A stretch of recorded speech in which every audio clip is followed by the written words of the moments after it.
অবগত সেই প্রেক্ষাপটে আমি কিছু তথ্য উপস্থাপন করব যা আমাদের চলমান আলোচনায় তথ্যভিত্তিক অবদান রাখবে বলে আমি আশাবাদী। আমার উপস্থাপনায় কোনো সীমাবদ্ধতা থাকলে তা সদয় দৃষ্টিতে দেখার আমি অনুরোধ জানাচ্ছি। আমাদের আজকের আলোচনার বিষয়সমূহ: ন্যাশনাল হার্ট ফাউন্ডেশন অব বাংলাদেশের পরিচিতি, বাংলাদেশের ভিটামিন এ ও ডি এর ঘাটতির চিত্র ও ফলাফল, বাংলাদেশের ভিটামিন এ ও ডি ঘাটতি মোকাবেলায় করণীয়, বিশ্বব্যাপী ভোজ্যতেল সমৃদ্ধকরণের চিত্র, পুষ্টিবিদ হিসেবে আপনাদের কাছ থেকে আমাদের প্রত্যাশা। ন্যাশনাল হার্ট ফাউন্ডেশন নিয়ে অলরেডি আমাদের প্রফেসর সোহেল রেজা স্যার বলেছেন, আমি জাস্ট একটু বলছি। জাতীয় অধ্যাপক ব্রিগেডিয়ার আব্দুল মালিক স্যার 1978 সালে national heart foundation of Bangladesh প্রতিষ্ঠা করেন। এটি একটি অলাভজনক সেবামূলক সরকার কর্তৃক সাহায্যপুষ্ট বেসরকারি প্রতিষ্ঠান। ন্যাশনাল হার্ট ফাউন্ডেশন হাসপাতাল অ্যান্ড রিসার্চ ইনস্টিটিউট এই ফাউন্ডেশনের একটি প্রকল্প। চিকিৎসা সেবার পাশাপাশি এই প্রতিষ্ঠানটি হৃদরোগ নিয়ে প্রতিরোধ, নিয়ন্ত্রণ ও রোগীদের পুনর্বাসনে কাজ করে যাচ্ছে। আমাদের বর্তমানে 550টিরও বেশি শয্যা আছে। এটি একটি আন্তর্জাতিক মানসম্পন্ন আধুনিক হৃদরোগ হাসপাতাল। এছাড়া আমাদের 45টি অ্যাফিলিয়েটেড বডি আছে, যার মাধ্যমে এই ফাউন্ডেশন তার কার্যক্রম দেশের বিভিন্ন জায়গায় ছড়িয়ে দিচ্ছে। আমি শুরুতেই একটু বর্তমানে আমাদের বাংলাদেশের ডিজিজ প্যাটার্ন নিয়ে কথা বলতে চাই। 90 দশক বা তারও আগে বেশিরভাগ মানুষই কিন্তু মারা যেত কমিউনিকেবল ডিজিজে। বর্তমানে আমাদের ডিজিজ প্যাটার্নটা চেঞ্জ হয়েছে। এখন আমাদের ম্যাক্সিমামই ডেথ রেট হচ্ছে নন কমিউনিকেবল ডিজিজের কারণে, আর সেটা র্যাঙ্কিং এ ফার্স্টেই আছে কার্ডিওভাস্কুলার ডিজিজ। এই স্লাইডে আমরা একটি গাছ দেখতে পাচ্ছি, এটাকে বলা হয় নন কমিউনিকেবল ডিজিজ ট্রি। আপনারা অনেকে হয়তো পরিচিত।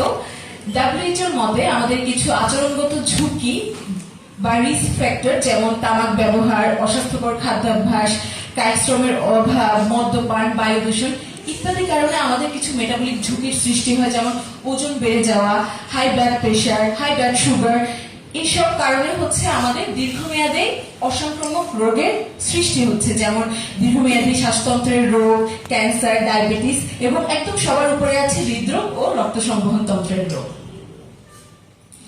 ন্যাশনাল হার্ট ফাউন্ডেশন এসব অসংক্রামক রোগ বা হৃদরোগ প্রতিরোধে বিভিন্ন প্রিভেন্টিভ কার্যক্রম পরিচালনা করে থাকে। তার মধ্যে আছে Bangladesh hypertension control initiative, tobacco control programme 2025, dietary salt and sodium reduction initiatives, pilot of a tobacco quitline service to enhance tobacco cessation in Bangladesh, road safety and injury prevention program, air pollution control program, transfer regulation implementation, large scale food fortification country advocacy program। মূলত এই প্রোগ্রামের আওতায় আমরা ভোজ্য তেল নিয়ে কাজ করছি, যেখানে আমরা ভোজ্য তেলের কোয়ালিটি এনশিওর করতে চাচ্ছি, ড্রাম অয়েল ফেজ আউট করা সহ আমরা পাবলিক অ্যাওয়ারনেস ক্রিয়েটে কাজ করে যাচ্ছি। আমরা বাংলাদেশে যদি ভিটামিন এ ও ডি এর ঘাটতির চিত্রটি একটু দেখি, 2011-12, 19-20 মাইক্রোনিউট্রিয়েন্ট সার্ভে বিবেচনায় সেখানে দেখা যাচ্ছে 5 বছরের কম বয়সী শিশুদের মধ্যে ভিটামিন ডি এর ঘাটতি 11-12-তে ছিল 77%, যেটা 19-20-এ কমে হয়েছে 51%। ভিটামিন ডি ছিল 40%, সেটা কমে হয়েছে 22%। মহিলাদের ক্ষেত্রে ভিটামিন এ ঘাটতি কমলেও ভিটামিন ডি ঘাটতির কোনো তারতম্য পরিলক্ষিত হয়নি। আর্থসামাজিক অবস্থা ও ভিটামিন ডি এর ঘাটতি বিবেচনা করলে আমরা সবাই ভাবি যে যারা হচ্ছে একটু ভালনারেবল কমিউনিটি থেকে বিলং করে বা একটু পোর কমিউনিটি, তারাই কিন্তু মাইক্রোনিউট্রিয়েন্ট ডেফিসিয়েন্সিতে বেশি ভুগবে। সেটা 5 বছরের কম বয়সী শিশুদের ক্ষেত্রে এখানে প্রযোজ্য হলেও সারপ্রাইজিংলি যারা অ্যাডাল্ট মহিলা আছেন, অ্যাফ্লুয়েন্ট ফ্যামিলি থেকে যারা বিলং করছেন, তাদের মধ্যেই কিন্তু দেখা যাচ্ছে ভিটামিন ডি ডেফিসিয়েন্সি বেশি। আইপিএইচএন এর গত বছর একটি সার্ভে, যেটা রিসেন্ট একটি সার্ভে, দেশব্যাপী একটা সার্ভে করা হয়েছে, যেখানে দেখানো হয়েছে যে ওভারঅল ভিটামিন ডি ডেফিসিয়েন্সি 67%, যার মধ্যে গর্ভবতী মহিলাদের 83.8% ভিটামিন ডি ঘাটতি রয়েছে। ভিটামিন এ ঘাটতির ফলাফল সম্পর্কে আমরা সবাই অবগত।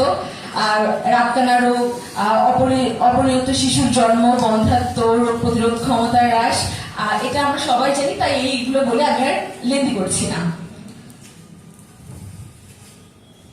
ভিটামিন ডি ঘাটতিজনিত স্বাস্থ্য ঝুঁকির মধ্যে আমরা সবাই জানি ছোটদের ভিটামিন ডি এর অভাবে রিকেটস রোগ হচ্ছে, বড়দের অস্টিওপোরোসিস রোগ হচ্ছে, এছাড়াও রোগ প্রতিরোধ ক্ষমতাও কমে যাচ্ছে। আর গবেষণায় দেখা গেছে যে যাদের মধ্যে ভিটামিন ডি ঘাটতি ছিল তারাই কিন্তু করোনায় বেশি আক্রান্ত হয়েছে। এছাড়াও ভিটামিন ডি এর সাথে অসংক্রামক রোগেরও একটি সম্পর্ক আছে। বর্তমানে বহুল প্রচলিত যে ওয়ার্ডটা আমরা ব্যবহার করে থাকি ডিপ্রেশন একটি ভিটামিন ডি এর অভাবে হতে পারে। ভিটামিন এ ঘাটতি প্রতিরোধে কার্যক্রম, প্রথমত আমরা যে দেখি না ডায়েটিশিয়ান নিউট্রিশনিস্ট আমরা সবসময় চাও যে খাদ্য ভিত্তিক একটি ব্যবস্থা গ্রহণ, যেমন আমার খাবারে যাতে পর্যাপ্ত পরিমাণ ভিটামিন এ সমৃদ্ধ খাবার থাকে। কিন্তু মানুষের বিহেভিয়ার চেঞ্জ করা খুব টাফ একটা কাজ। আমরা জানার পরে অনেক সময় কি করি সেটা মানতে নারাজ বা অনেক বিভিন্ন সিচুয়েশনের কারণে আমরা মানতে পারছি না।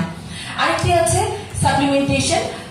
ভিটামিন এ প্লাস ক্যাম্পেইন করা হয় শিশুদের জন্য, 5 বছর বা তার কম বয়সী শিশুদের জন্য। আবার প্রসূতি মায়েদের ক্ষেত্র বিশেষে ভিটামিন এ সাপ্লিমেন্টেশন দেওয়া হয়। বাংলাদেশ সরকার সার্বিক বিবেচনায় জনগোষ্ঠীর ভিটামিন এ ঘাটতি পূরণে 2013 সালে একটি আইন করেছে, যেখানে বলা হয়েছে ভোজ্য তেল ভিটামিন এ দ্বারা ফর্টিফিকেশন করতে হবে, যার মাত্রা হবে 15 থেকে 30 ppm।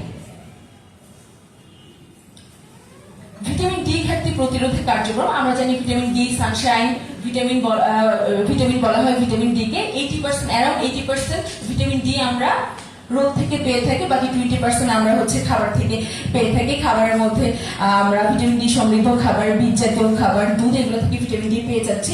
অনেকেই যাদের ভিটামিন ডি ঘাটতি আছে তারা সাপ্লিমেন্ট গ্রহণ করে থাকে। আরেকটি পন্থা হতে পারে প্রধান খাদ্যদ্রব্যে ভিটামিন ডি ফর্টিফিকেশন। যেহেতু ভিটামিন ডি একটি ফ্যাট সলিউবল ভিটামিন, তাহলে ফর্টিফিকেশনের জন্য এমন একটা ভেহিকল আমাদের চুজ করতে হবে যাতে ভিটামিন ডিটা ইজিলি ব্লেন্ড হয়। বিশ্বব্যাপী ভোজ্য তেল সমৃদ্ধকরণের চিত্রটি যদি আমরা দেখি, বিশ্বে মোট 44টি দেশে ভোজ্য তেল ফর্টিফিকেশন করা হয়। তার মধ্যে 36টি দেশে ম্যান্ডেটরি আর 8টি দেশে ভলান্টারি করা হচ্ছে। দক্ষিণ এশিয়ার 3টি দেশ যেমন আফগানিস্তান, বাংলাদেশ, পাকিস্তানে ভোজ্য তেল ফর্টিফিকেশন করা ভিটামিন এ দ্বারা বাধ্যতামূলক, আর ভারতে আমাদের পার্শ্ববর্তী কান্ট্রিতে সেখানে ভলান্টারি পারপাসে করা হচ্ছে। বেশিরভাগ ক্ষেত্রে ভিটামিন এ ও ডি একসাথে ফর্টিফিকেশন করা হচ্ছে, অনেক ক্ষেত্রে ভিটামিন ইও দেয়া হচ্ছে, এতে করে ভিটামিন এ এর স্ট্যাবিলিটিটা বজায় থাকে। ভিটামিন ডি সমৃদ্ধকরণ এটি সরকারের একটি নতুন উদ্যোগ। শিল্প মন্ত্রণালয় এবং স্বাস্থ্য ও পরিবার কল্যাণ মন্ত্রণালয় নেতৃত্ব প্রদান করছে এই উদ্যোগে। মিশ্রণের মাত্রা অলরেডি নির্ধারণ করা হয়েছে, এটা স্বাস্থ্য মন্ত্রণালয়ের সুপারিশ করা হয়েছে। ন্যাশনাল হার্ট ফাউন্ডেশন 2023 সাল থেকে অ্যাডভোকেসি করে যাচ্ছে এই বিষয়ে। পুষ্টিবিদ হিসেবে আপনাদের কাছে আমাদের প্রত্যাশা, খোলা ভোজ্য তেলের ঝুঁকি সম্পর্কে আপনারা সচেতনতা বৃদ্ধি করবেন। আপনাদের সবার সামনে একটি করে আমরা ফোল্ডার দিয়েছি, সেখানে আমরা চেষ্টা করেছি খোলা ভোজ্য তেলের যে স্বাস্থ্য ঝুঁকিগুলো আছে সেগুলো উপস্থাপন করার। আপনারা বিভিন্ন কমিউনিটিতে যাচ্ছেন, রোগীদের দেখছেন, আপনারা তাদেরকে এটা নিয়ে অবহিত করবেন। দৈনন্দিন খাদ্যে ভিটামিন এ ও ডি সমৃদ্ধ তেলের ব্যবহার উৎসাহিত করা, যেহেতু অলরেডি এখন এ করা হচ্ছে আর ডিও করা হবে, মানুষ যাতে এ ব্যাপারে অ্যাওয়ার থাকে সেটা এ ব্যাপারে আপনারা কাজ করতে পারেন। রোগী ও কমিউনিটিতে তেল সংরক্ষণ ব্যবহার সঠিকভাবে নির্দেশ করা।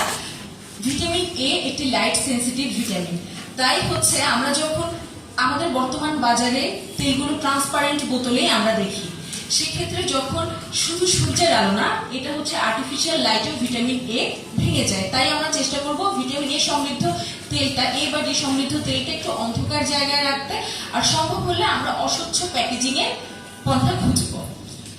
উচ্চ তাপে রান্না বা ফ্রাই পরিহার করা, কারণ আমরা সবাই জানি এতে করে ট্রান্সফ্যাট সৃষ্টির একটা সৃষ্টি হতে পারে, এবং অতিরিক্ত তেল ব্যবহারের অভ্যাস পরিহার নিষেধ করা, এটা আপনারা অলরেডি করছেন। সেকেন্ডারি কনজিউমার হিসেবে আমরা যাতে খোলা তেল গ্রহণ না করি। আমরা অনেকেই ভাবতে পারি আমরা বাসায় খোলা তেল কিনছি না, কিন্তু আমরা রেস্তোরাঁয় খাচ্ছি, আমরা বিস্কিট খাচ্ছি, চানাচুর খাচ্ছি, যেগুলো কিন্তু বেশিরভাগ ক্ষেত্রে খোলা তেল দিয়ে তৈরি করা হয়। আপনারা বিভিন্ন ওয়ার্কশপে যান, হেলথ ক্যাম্প করে থাকেন, আমাদের একটা রিকোয়েস্ট থাকবে, আমাদের আজকের যে কন্টেন্ট গুলো সেগুলো আপনারা সেখানে শেয়ার করবেন। এতে করে আমরা পাবলিক অ্যাওয়ারনেস নিয়ে যেহেতু কাজ করছি, আমরা অনেক ভালোভাবে এদিকে অ্যাওয়ার করতে পারবো। ভিটামিন ডি সমৃদ্ধকরণ ও নিরাপদ তেলের জন্য সরকারি উদ্যোগকে আপনারা সমর্থন করবেন।